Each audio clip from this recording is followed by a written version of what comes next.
கர்த்தருடைய நாமத்துக்கு ஸ்தோத்திரம். பிரியமானவர்களே, இந்த நாளிலும் கூட தேவ சித்தம் என்கிற தலைப்பிலே நான் உங்களோடு பேசுகிறேன். 1 தீமோத்தேயு 2 அதிகாரம் 4 வசனம். தேவனுடைய சித்தம் எல்லா மனிதரும் ரட்சிக்கப்பட வேண்டும் என்பதே. ஆனால் அவர் மனிதனுக்கு அவன் விருப்பம் போல வாழ நடக்க அனுமதியை அளித்திருக்கிறார். எனவே அவர் ஒரு மனிதனை கட்டாயப்படுத்தி ரட்சிக்க மாட்டார். அவன் தேவனிடம் திரும்பாவிடில் அவனது முடிவுக்கு அவனே பொறுப்பாய் காணப்படுகிறான். சத்தியத்தின் அறிவுக்கு வர அவர் சித்தமுள்ளவராக இருக்கிறார். அது நன்மையும் அங்கீகரிப்புமாய் காணப்படுகிறது. 1 தீமோத்தேயு 2 அதிகாரம் 3 வசனம் 4 வசனத்தை வாசித்து பாருங்கள். எல்லா மனிதரும் மீட்பை பெற வேண்டும், உண்மையை அறிந்து உணர வேண்டும் என்பதை அவர் விரும்புகிறார். அனைத்து மனிதரும் ரட்சிக்கப்பட வேண்டும், சத்தியத்தை அறிகிற அறிவை அடைய வேண்டும். இதுவே தேவனுடைய விருப்பமாய் காணப்படுகிறது. கிறிஸ்துவை பற்றிய உண்மையை அறிந்து உலகிலே உள்ள யாவரும் ரட்சிப்பை பெற வேண்டும் என்று தேவன் விரும்புகிறார்.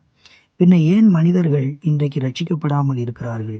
மத்தேயு எழுதின சுவிசேஷம் 23:34 வாசிக்கும் பொழுது, கோழி தன் குஞ்சுகளை சேர்க்கும் வண்ணமாக நான் உங்களை சேர்க்க மனதாயிருந்தேன், உங்களுக்கோ மனதில்லாமல் போயிற்று என்று சொல்லி யூதர்களை குறித்து இயேசு கிறிஸ்து வருத்தத்தோடு இந்த செய்தியை கூறுகிறார். யோவான் எழுதின சுவிசேஷம் 3 அதிகாரத்திலே 19-20 பார்க்கும் பொழுது, மனுஷனுடைய கிரியைகள் பொல்லாதவையாயிருக்கிறது, எனவே பொல்லாங்கு செய்கிற எந்த ஒரு மனிதன் ஒளியை பாய்க்கிறான், அதாவது இயேசு கிறிஸ்துவை அவன் பாய்க்கிறான். தன்னுடைய பாவங்கள் கண்டிக்கப்படாதபடி ஒளியினிடமாய் இயேசுவினிடமாய் அவன் வராமல் இருக்கிறான். அவன் தேவனை குறித்து முழு சத்தியத்தை அறிந்து கொள்ளும் இடத்திற்கு வர வேண்டும் என்பதே ஆண்டவருடைய விருப்பமாய் இருக்கிறது. எல்லா மனிதருக்காக நாம் ஜெபிக்க வேண்டும். எந்த ஒரு மனிதனும் தன்னைத்தானே ரட்சித்துக் கொள்ள முடியாது. 1 தீமோத்தேயு 2 அதிகாரம் 2 வசனத்திலே பார்க்கும் பொழுது, ராஜாக்களுக்காக அதிகாரமுள்ள யாவருக்காக நாம் ஜெபிக்க வேண்டும் என்று வேதகாமத்திலே பவுல் மூலமாய் இந்த வேத வாக்கியம் நமக்கு கூறுகிறது.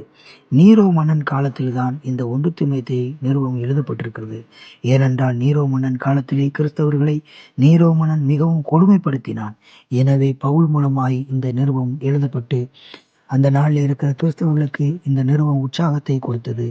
எப்படி உற்சாகத்தை கொடுத்தது என்று சொன்னால், எல்லா மனிதருக்காக அதிகாரத்தில் இருக்கிற எல்லா நபர்களுக்காக நாம் ஜெபிக்க வேண்டும் என்று சொல்லி களங்கம் இல்லாமல் அமைதலோடு ஜீவனம் பண்ண ஜெபம் மிகவும் அவசியம் என்று பவுல் அந்த நாளிலே எழுதினார். பிரியமானவர்களே, ஆண்டவராய் இயேசு கிறிஸ்து சமாதானத்தை விரும்புகிறார். அவர் ரட்சிப்பை அவர் தர வேண்டும் என்று மனிதனுக்காக தன் ஜீவனை கொடுத்து மரித்து 3ஆம் நாள் உயிர்த்தெழுந்தார். அவர் சிந்தின ரத்தம் சகல மனிதனும் ரட்சிக்கப்பட வேண்டும். சகல மனிதனும் பாவத்தை விட்டு சாபத்தை விட்டு மனம் திரும்பி அவன் ஒரு நல்ல மனிதனாய் வாழ வேண்டும் என்பதற்காகவே இயேசு மனித அவதாரம் எடுத்து, கடவுளாய் இருக்கிற அவர் மனித அவதாரம் எடுத்து இந்த பூமிக்கு வந்து மனிதர்களுக்காய் தன்னை பலியாய் கொடுத்தார். அவருடைய ரத்தத்தின் மூலமாய் மனிதனுடைய பாவங்களும் சாபங்களும் நிச்சயமாய் கழுவி பரிசுத்தமடைந்து ஒரு மனிதன் புதிய மனிதனாய் வாழ இயேசு உதவியா இருக்கிறார்.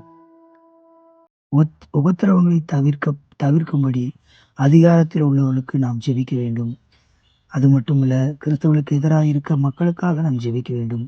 அநேக புதிய ஆத்துமாக்கள் மனம் திரும்பி கிறிஸ்துவுக்காய் வாழ்ந்து நல்ல ஒரு சமாதானத்தோடு நல்ல ஒரு சந்தோஷத்தோடு வாழ நாம் ஜெபிப்போம். கர்த்தர் தாமே நாம் ஒவ்வொருடைய ஜெபத்தை கேட்டு அநேக மக்கள் அவருடைய பிள்ளையாய் மாறவும் நல்ல ஒரு சமாதானத்தை பெற்றுக்கொள்ளவும் ஆண்டவர் தாமே கிருபை இரக்கம் செய்வாராக. ஆமேன். கர்த்தர் உங்களை ஆசீர்வதிப்பாராக.